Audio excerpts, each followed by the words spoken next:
এসব দেখবো বলে কি 4,000 টাকা চাঁদাটা দিয়েছিলাম? এসব কেনার বয়সে কিনা ঝুড়ি হাতা খুনতে কিনছি, এটা কি সাংসারিক হওয়ার লক্ষণ? হাই, আমি Priya, welcome to my mini blog. তো এটা পার্ট 3 তে লুকটা আমার ছিল এটা, কেমন লাগছে আমাকে জানিও। আজকে 3 দিন তো, আজকে মোটামুটি সব শেষ, কালকে শুধু বিসর্জন। তবে শুধু আমি না, গোটা গ্রামের সবাই এই নবান্নের জন্য সারা বছর অপেক্ষা করে থাকি, কারণ আমাদের গ্রামে এটাই সব থেকে বড় লোক উৎসব আর ভীষণ ধুমধাম হয় দুর্গাপুজো বা অন্যান্য অনুষ্ঠানের থেকে। আমার সব থেকে বেশি ভালো লাগে কারণ ছাদ থেকে আমি ঠিক এই রকম ভিউগুলো পাই।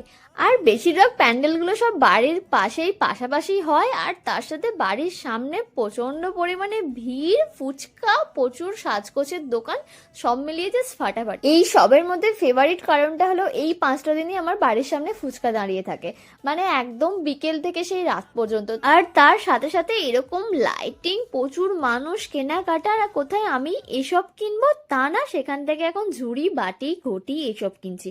সত্যি কি আমার বয়স হয়ে গেছে? আর এরপরে এই প্যান্ডেলটার কথা কি আর বলবো, মানে জাস্ট প্লেসটা আর প্যান্ডেলের থিমটা ঠিক ম্যাচ করেনি।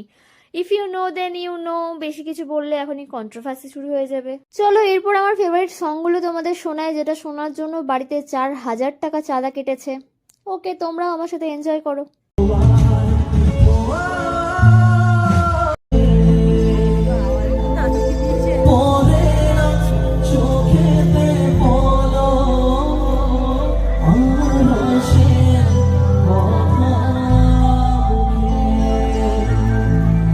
একটা প্রেমের গান লিখেছি আর তবে তোর নাম লিখেছি, হজরতে বদনাম হয়েছে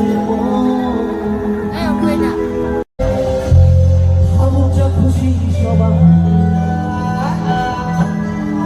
আজ ফাগুনি পূর্ণিমা রাতে চল পালাতে যাই।